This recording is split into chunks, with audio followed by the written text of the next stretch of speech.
Hello, everyone, and welcome to the Soul Surgery Podcast. My name is Nikki Clinch, and I am your host. We have another episode from the Surrender series for you this week. And this week, I get to sit with the very wonderful, very kind, very wise, very vulnerable, very honest Ben Bidwell. Ben is a mindset and purpose coach, a writer, and a public speaker. And his purpose in the world is stripping back the conversations to change the stigma around mental health. In this episode, Ben shares with us the incredible journey that he has been through himself and continues to be going through right now in his life, from dissolving the story around what it means to be a man in this world. He shares with us very honestly and very vulnerably the whole transformational process of surrendering the ideas, the pictures, the conditioning, the stories that he had been carrying, he had inherited, he had absorbed around what it means to be a man. And in service of aligning with his truth, with his authenticity, and his vulnerability, he very openly shares with us all the challenges and the struggles that he comes up against and has come up against on the way. Losing friends, receiving judgments from others when you go through so much change, being a man in this world and challenging the story around what it is to be man. Ben openly shares with us that he is still very much in that journey today and speaks directly to the man about the courage and the heart and the gift that comes with being willing to surrender those expectations and that story that we inherit to allow something that is your truth to birth through. This episode is a gift for every man listening, but also every woman listening, that we may be able to understand our partners more, our fathers more, our brothers more, our friends, male friends more. So please do listen. And if you get any aha moments, shifts in perception, moments of insight, please do share with me. I love to hear your healing. You can write a comment in the comments below underneath the YouTube video, or you can write a comment in my Instagram post on my Instagram page, Nikki_Clinch. Or you can write me a message through the website, www.nikkiclinch.com. And if you love this content, please do subscribe to the Soul Surgery Podcast and leave us a review. Your reviews really matter, and they help this content spread far and wide. Also, if you want to buy my book and you haven't already, my book Surrender is now out all over the world. Anywhere that sells books, you will be able to find it. But you can also go to my website and buy it directly from there. So that's enough from me. Over to this week's episode with the wonderful Ben Bidwell.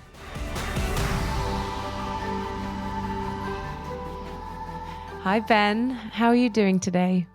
Hey, Nikki. That's such a big question, and I automatically I feel like going, I'm good, thank you very much. How are you? But it's, part of my consciousness is always to answer that question truthfully. So if you don't mind, I will. I want you to. That's why we're here. Perfect, thank you. Yeah. I'm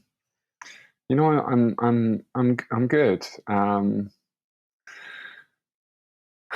Yeah, I feel very surrendered right now. I know, without wanting to sound cliched, but I just feel present and on track and on purpose. And there's complications and challenges, but I just feel present to where I'm at today. And I love all these spaces and connecting with you. So I just feel right now really beautiful and very present and excited to sit in this space and to let this conversation unfold. Thank you for that. As you How were are you? speaking just now, I'll tell you how I am in a minute, but I wanted to catch this moment because that felt so natural and vulnerable. As you were speaking, I could see, I could see two things. I could see a big wave of emotion move through you, and I could see that you're going through something in life right now, whether that is a spiritual internal shift or a physical shift. It's quite clear to me. Is that right? I'm going to say financial shift is Mm, that's the weight that I feel, um,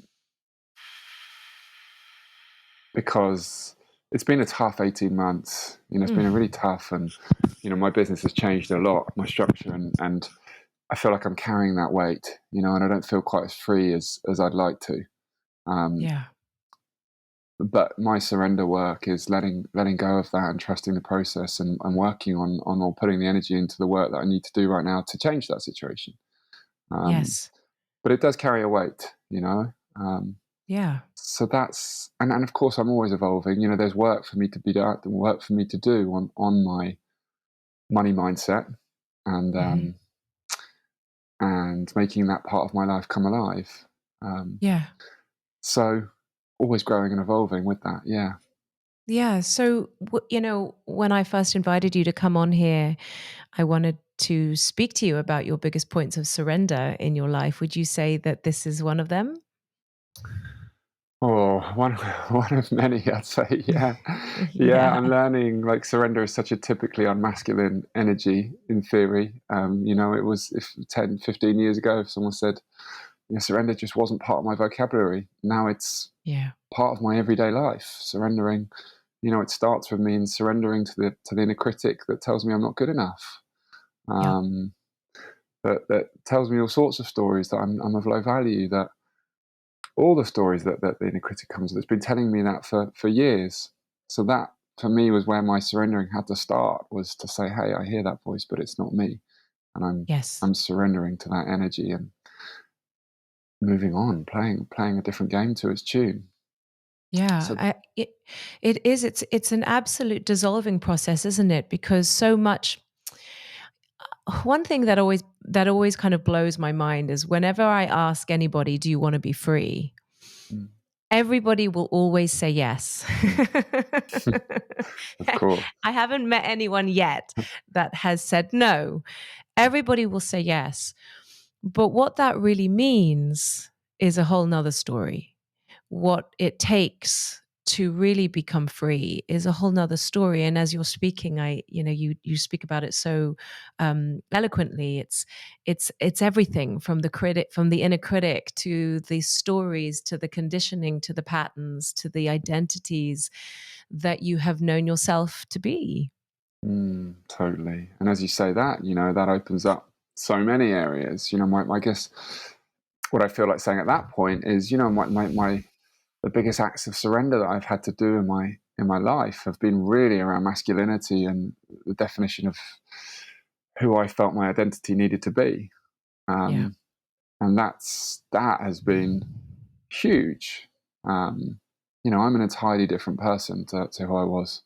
Well, I don't. In fact, that's wrong. I think I've added new layers to me, that I just never thought were within me. But Mm. that's changed my identity. That's changed people's perception of me. That's made people question who I am and what I'm about and what's happened to me and have I had a Hmm. breakdown and all Hmm. this stuff. And it's for me, obviously, it's been a breakthrough. But I've had to surrender into the judgments of other people and the question of who I am myself. Um, and there's had to be a huge amount of surrendering to that process, um, Mm. changing who I am as a man fundamentally and how I want to show up. Well, that's one of the reasons why it was so important for me to have you on here, because I wanted to hear your journey from a male perspective, and because it is the human journey in life is the same. There is something really universal about this dance that we have with the human condition, with the mind and the heart, and the conflict that happens internally.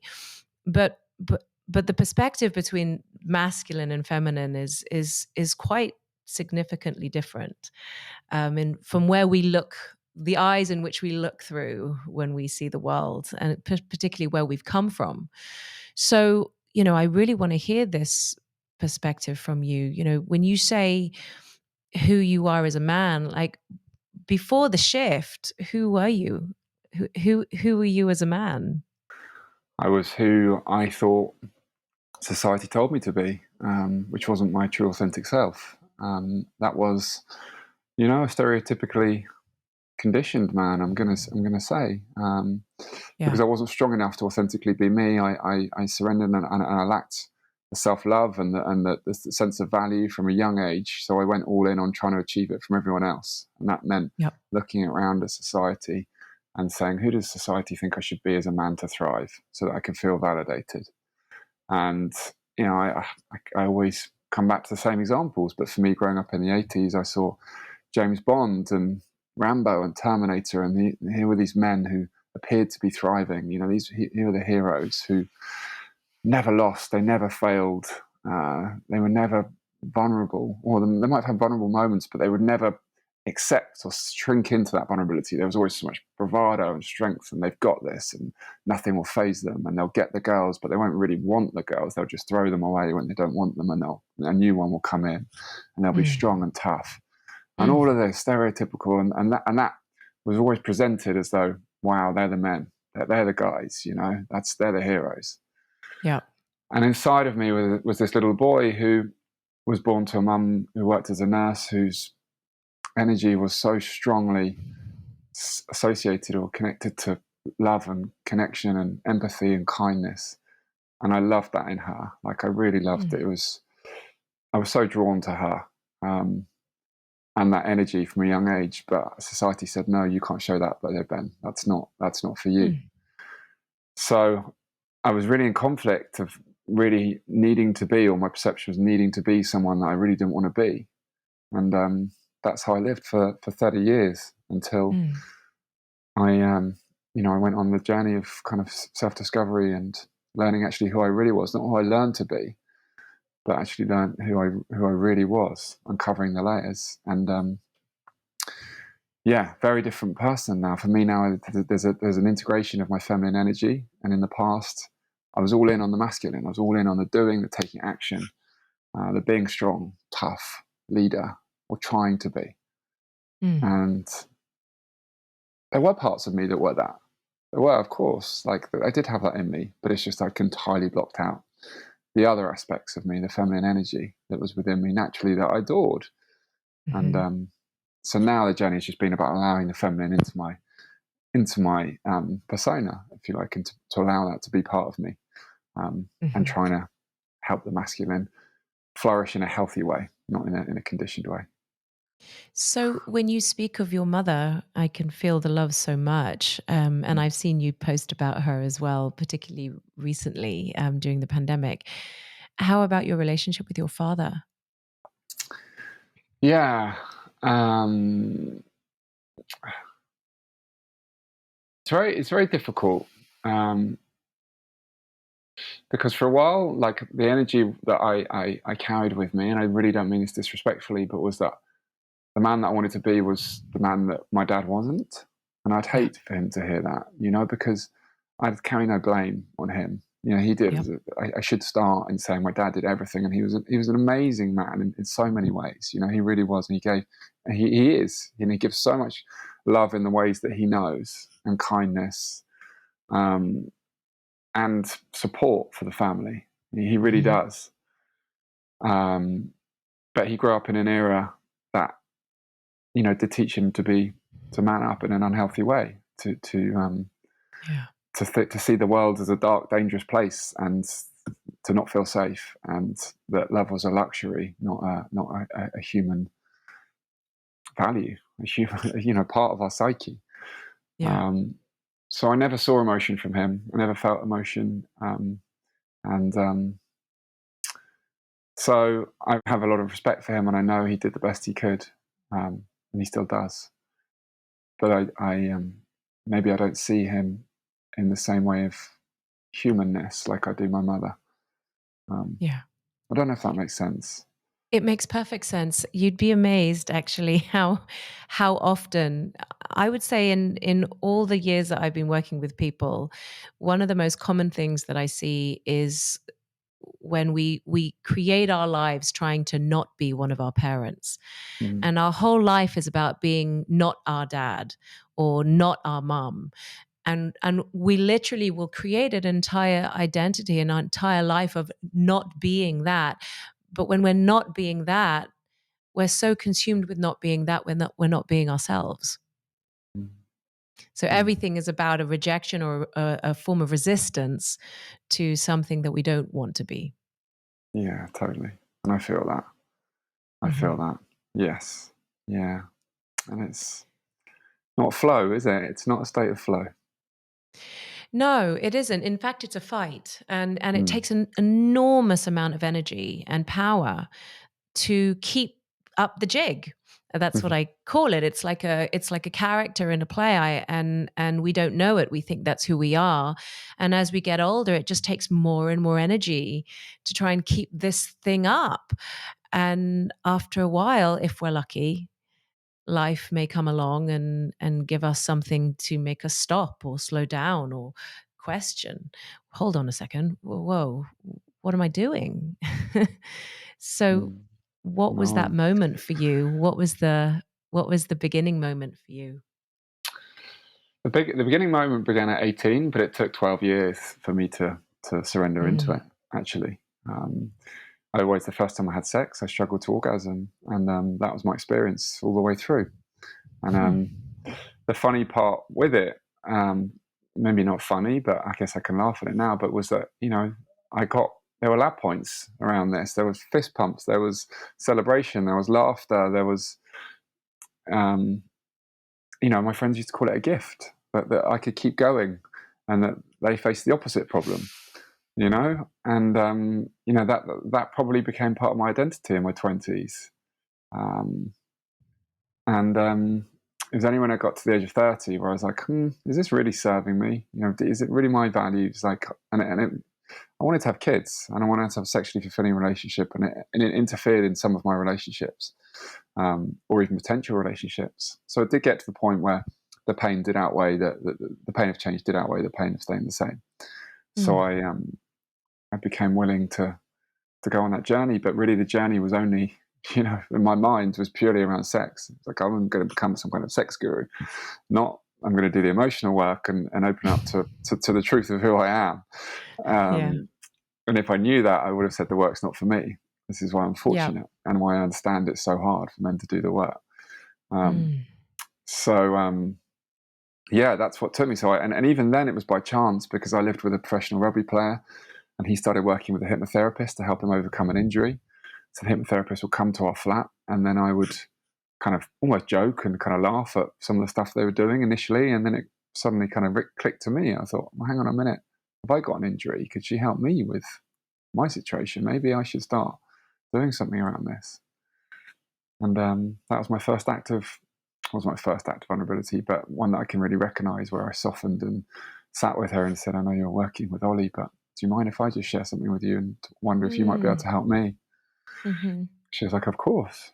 And yeah, as I say, I thought I was going to become a sex guru, but in fact, I was just learning to be my true self and reconnect with my emotions and take the masks off and become me. And that's been my journey 10 years on. Um, Mm.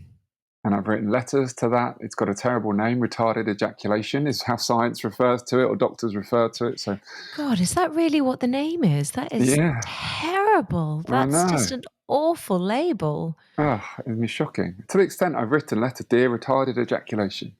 And you just, Oh, it makes no sense. But I think that it's changing now. And I've been on TV talking about this, and they were like, we don't want to use that term. Can we use another one? yeah. Delayed ejaculation was what tends to um, be used as a substitute. But anyway, yeah. So, but I'm What did grateful you for. what did you discover at the heart of that? Like what was the root of it that was blocking you from being able to let go? Like what was that? Yeah, and exactly, you use beautiful language there, and it's crazy, isn't it? Letting go. Um, Mhm. it's almost the opposite what I was doing. But I think there was this cocktail of, and I'm still discovering this process, Nikki. Like, in all honesty, like I am. There's still work to be done there. Yeah. I think it was a cocktail of all sorts of things. Definitely from an emotional perspective, I was a people pleaser. I lacked self love. I wasn't present. I disconnected from my body. I didn't feel my emotions. I've Yeah. numbed myself. that is all a cocktail of how not to have a great sex life. um, Yeah. and How not to be connected.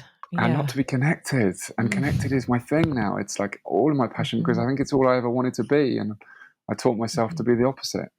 Yeah. Um, but at the same time, I'm not denying that there might be some. Well, I'm sure there is some physiological work within my body. I'm not sure my diet necessarily served me, and the Hmm. things that I was doing around that, and looking at my Hmm. liver energy and my kidney energy. So I think it's a cocktail of all sorts of different things that um, just meant. And then of course there's the whole mental aspect. You reconfirm and you reconfirm the same Yeah. experience, and it becomes you. It becomes your way. Yes. So there's It a lot of becomes the layers. story of who you are. Yeah. Exactly. Yeah. Hmm. So there's a whole lot of layers to unpack, and I'm still unpacking them. But it's taking me on a beautiful journey, and um, I'm grateful for it. I really am. It was easy to stay the same, Nikki, Well, we say that, I mean, at the is it time. really easy to stay the same? Oh, at the time. At the Yeah. time. Yeah. I often wonder that. People will say, I wish I could go back. It's hard to see so much. It's hard because, once you see, you can't unsee, and then you just have to keep going. I wish I could go back. I remember when I came into recovery from my addiction, and, for the first few months, it was kind of fun, new life, new routine. And then after a while, I'd seen so much, and I knew I couldn't go back. I knew I would never be able to go back and do it and hide the way I had been hiding. And it was so frustrating. Yes.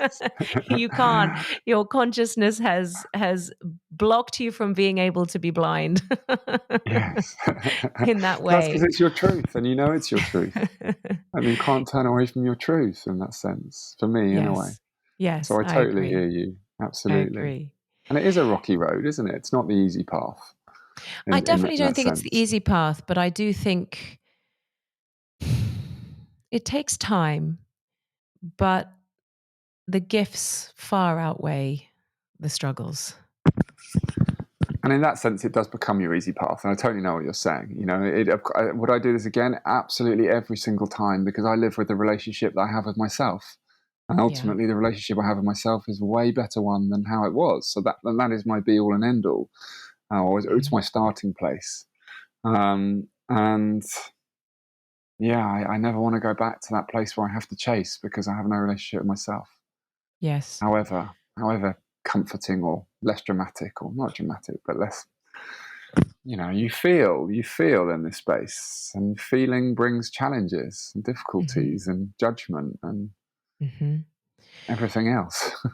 Yeah, I mean, you really are, I'm really trying to put myself inside your perspective because, you know, for a woman, and I'll speak for myself, you when you come through the process of this depth of healing, it's it's there are so many spaces where we can go and we can share it all, and it is a completely natural, organic thing to do for us to share and speak and talk about our feelings and talk about our needs, and communication is actually just a very natural way to express ourselves. But I mean, I know from my husband as well, who I know, Kev, that it's these are just not natural spaces for men, and in fact you guys are having to create them from scratch almost. This is a new paradigm for the Mm, masculine. mm. And so has it felt lonely for you? Again, it's like almost this opposite, because yes, loneliness in terms of the people around me, but less loneliness with myself. More Yeah. connection with myself, which is really powerful. But yeah, sure, and potential judgment, absolutely. And I've had friends, I've been told secondhand that what's happened to Ben is having a breakdown, but for a moment there might be a flare up. The ego might go, oh, but Mm, really, the more we do the work, the more we understand that it's not going to be understandable to everyone else, and to not, and that's okay. And yeah. it purely for me is about the relationship I have with myself, and I don't want and need a huge number of people, and I'm fortunate that close ones have stuck by me all the time. So there's I've never really felt too lonely, if I'm honest with you. That's great to And hear. the one thing I'd love to just add, if you don't mind, because talking about the work that your husband does as well, um, it's like I do think it's natural for men. I do think it's natural. It's just the conditioning that's taught us that it's not natural. And when we create a safe environment for men to feel safe enough to allow themselves to go there, you do see that it's natural, that it's always been there, but it's just they've blocked it. Yeah. And that's what makes me so passionate about this work, is because however men are showing up, whatever you're seeing of them, I truly believe underneath it is a very soft, open heart that's Yeah. connected to love. And it's just they Hmm. don't know it.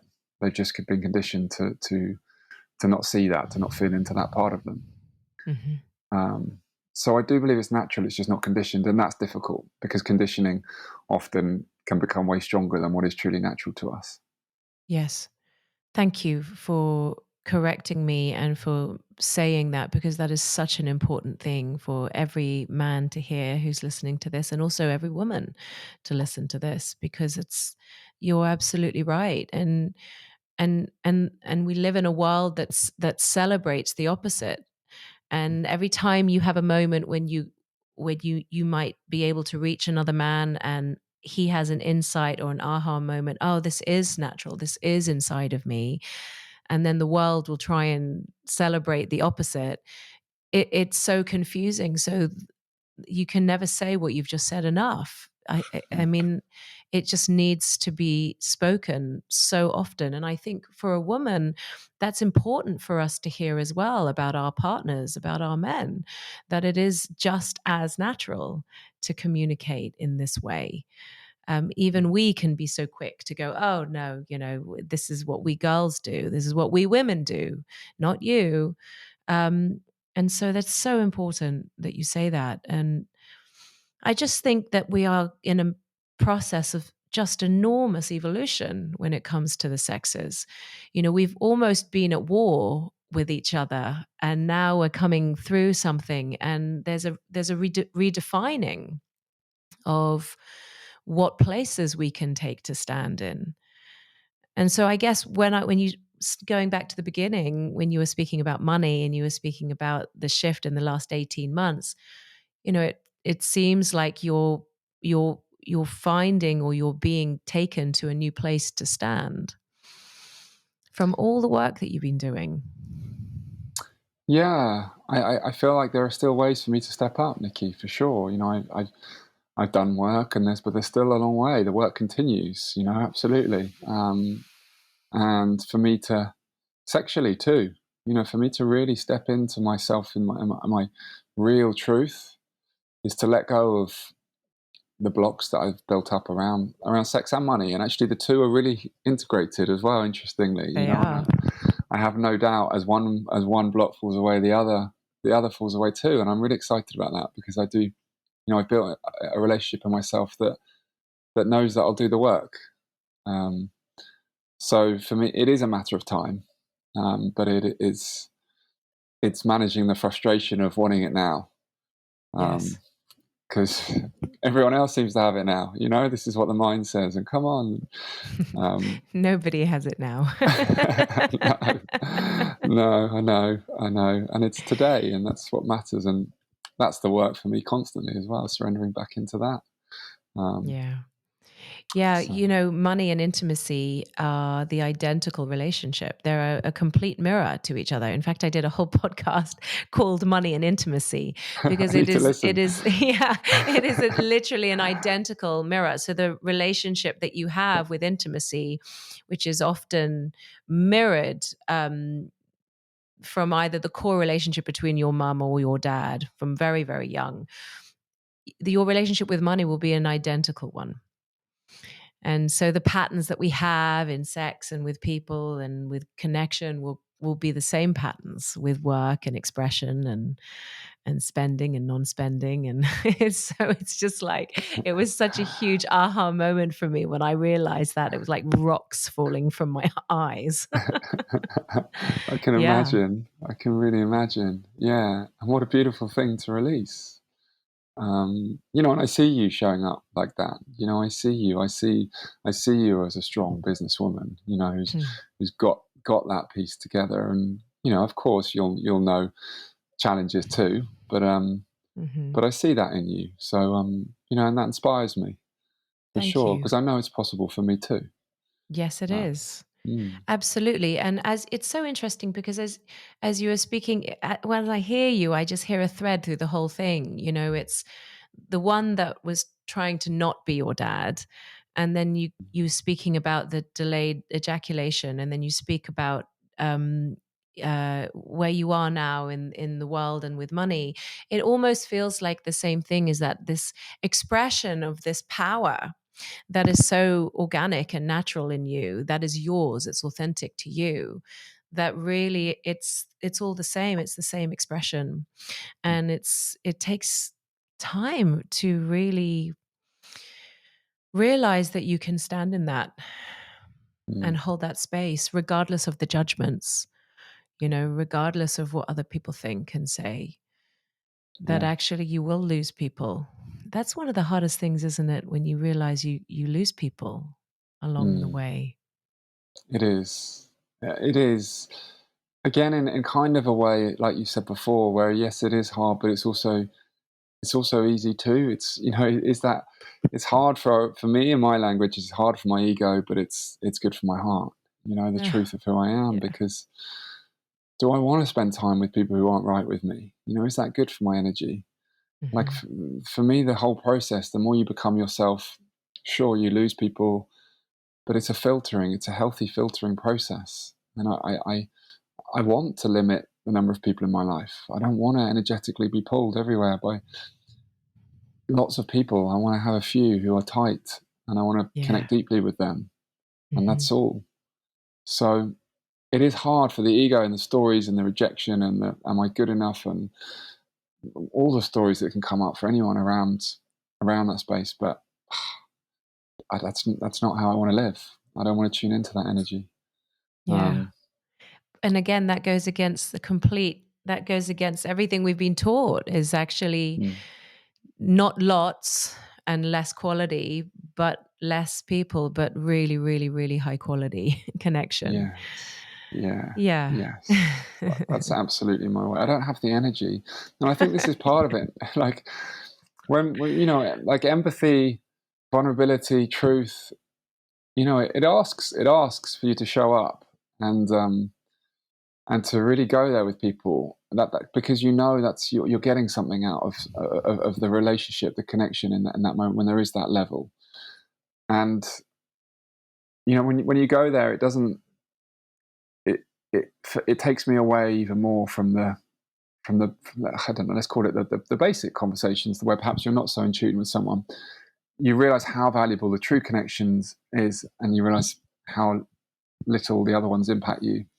So you Mhm. become even more adamant that I just want those ones. But I can't constantly be sit in this space of the complete depth, and I couldn't sit and do a podcast like this for every hour for the next 10 hours. Like, we have to respect our energy. Like, it's beautiful for me to go Yeah. here, but I need to breathe after this. Yeah. I have to reconfigure.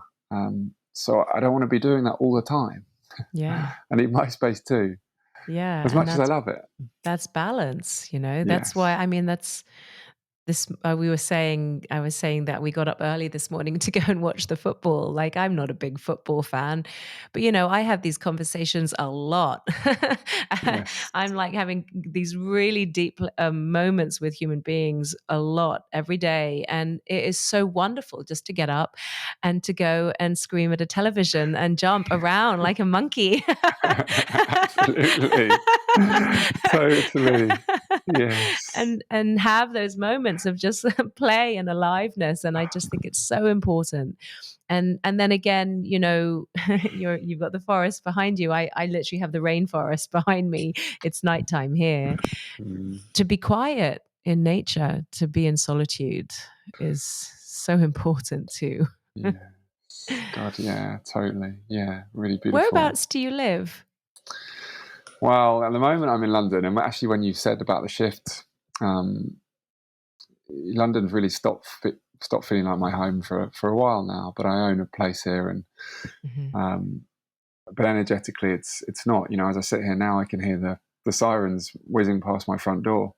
I open my front door to a whole lot of like vroom, Yeah. cars, buses, racing, everything, everyone, Mm. and I do find it hard energetically, and I'm going to move very soon. I think it's part of the process, because even when you say to me I'm in the rainforest, an element of just I'm jealous is not the right word, because I'm happy for you, but I'd love to be there too. That's my solitude, is what I seek.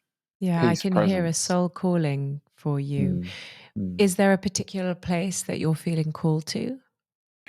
Yeah, I have a friend actually who runs a retreat center in Costa Rica in the rainforests. Mm. Um, and I was planning going September, but I know it's rainy season, September, October, November.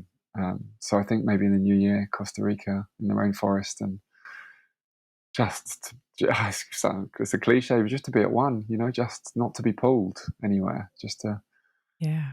immerse myself in my world for a while, not forever, but for a while, and see how that Mm. sits.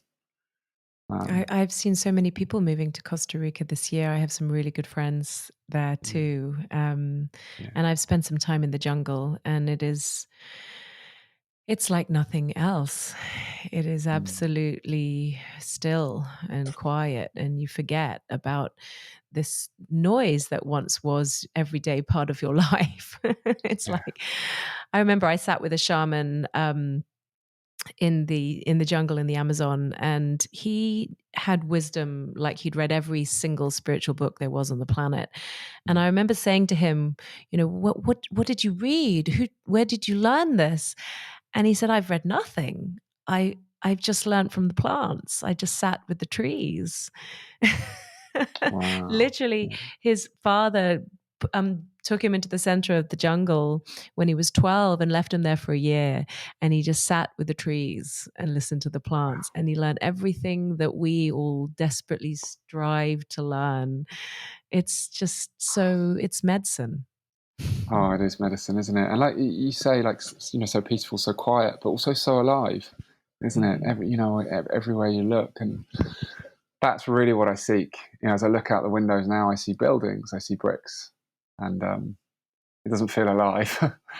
Yeah. It feels quite stagnant. And not to that, this is just my energy. This is not, everyone has their own calling and their own space. And London served me for sure, but Mhm. I've done 18 years here. Um, Wow.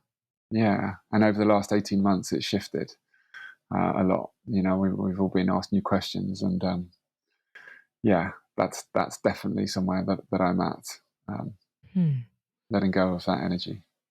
Well, I'm excited for you. I can hear. I mean, at the beginning of my book, the first chapter is called "The Beginning of the End," which is a Hmm. kind of a sounds like a morbid place to begin a book, but for me it makes sense. It's because Yes, everybody who ends up in my space is always coming to the end of yes, something, yes, of the end of course, who you knew you were, or a way of yes. being in your life. And I get a sense of that with you so much, that you're another beginning of the end. Yeah, yeah. I hope so. I feel like that, and I, there'll be new beginnings at the ends again. There'll be new chapters. There will be. But this feels like it's happening at the moment. I'm having the moment for sure. Mm. Yeah, yeah. Wonderful. So I just want to finish by saying, well, two things. Um, can you share with me some dreams that you have in your Mm, heart right now? mm. Yeah. I mean, wow. The jungle, a beautiful relationship, a conscious relationship that's just full of so much truth and honesty, and Mm. um, and love, and highs Mm. and lows, and truths and conflicts, um, and just presence, and flow. Flow is such a. I lived out of flow for 30 years, and it's now I just choose flow. Mm. Um, and surrender is a massive part of that, of course. It So is. it's all of that tied in. I was told a while ago. I remember someone said that check out Nikki Clinch. I think she'll really resonate with you, Mm. and and you do, and it's been beautiful to sit in the space with you, because so much of what you say, I feel like, is what I'm my dream of bringing alive and my future. Um, who knows? Who knows, Nikki? I don't know. I surrender Well, into whatever. I think one of the first points is actually the hardest point is to dare to take the risk to let Yeah, your heart speak. It is the most vulnerable part because you really don't know and there are no guarantees. But to be able to dare to say it, to speak it, to allow your heart to speak is that is always the first step and such a significant one as well. You know, you talk about the flow. I mean, how we got here, it may seem like, I know it doesn't to you, but to people listening that, we had to do a lot to get here. Well, no, it was the opposite. We had to let go of so much. I had to let go of so much to let this be even possible, ideas and beliefs and stories that I thought I had to stick to that meant I couldn't live here on the edge of the rainforest with my children. And that's with any dream. And it always begins with, are we willing to take the risk to speak it, yeah, even to ourselves? yeah. Yeah. And I keep coming up with ridiculous stories about why this. My safe place is staying in my flat in London. And I keep my ego keeps taking me back to that place. Oh, just do that. It's the certainty here. Um, but deep down in the truth of who I am, I know my heart is somewhere else, and I owe it to my heart to listen to that, not the certainty my ego seeks. So yeah, the commitment has got deeper in this conversation. Mm, So we'll see, we'll see. But good. yeah, hopefully towards the end of this year, I'll be in a different energy. I'd love to share a story with you if I may. When Please. we left, I had the same as you, just a very, very strong calling in my soul. And I couldn't bear walking outside of our front door and just being surrounded by concrete. I couldn't do it anymore. Even though I'd lived in London for 21 years, suddenly it was just not how I could do it anymore. And I just had this strong calling, but the world kept saying no. You can't fly. No, you can't go to the airport. No, you can't sell your flat. Even immigration in New Zealand said, "Well, we're not processing any visas." And I just kept saying to Kev, I just feel like we're meant to go. It just feels right, and it doesn't make any sense to the logical mind, but there's something calling me, calling us. And we managed to get a visitor's visa that meant I could get across the border, but that was it. Like I couldn't work legally and I couldn't buy property or anything. And we were on the plane, we'd sold our flat, we'd sold everything. And with two young kids, we're on this flight on the way to New Zealand. And as we were landing in Singapore, I get an email that lands in my inbox, and it's from immigration, from an application we'd put in a year before, saying that my permanent residency had arrived and No it way. became valid the day I landed in New Oh, Zealand. Nikki. Wow. What a story. So I landed on New Wow. Zealand soil, a permanent resident. Wow. And honestly, we were just crying in the airport because it was just flow. It was like being in a slipstream Mm, of just source. mm. Wow. So I wanted to How share that with beautiful. you because there were so many moments of stepping into the complete unknown, but Mm, following this something that's just going this way, this mm. way. Oh, that's so beautiful, Nikki. That's so beautiful, for sure. And Hmm. yeah, I it brings me trust, and I'll refer back to your story when there's doubt. So Yeah, thank you. good. Well, Mm, thank you. And I just have one more question for you. And that is, if you were sitting with a man now who really didn't know where to begin, but there's something in him just going, something's not right.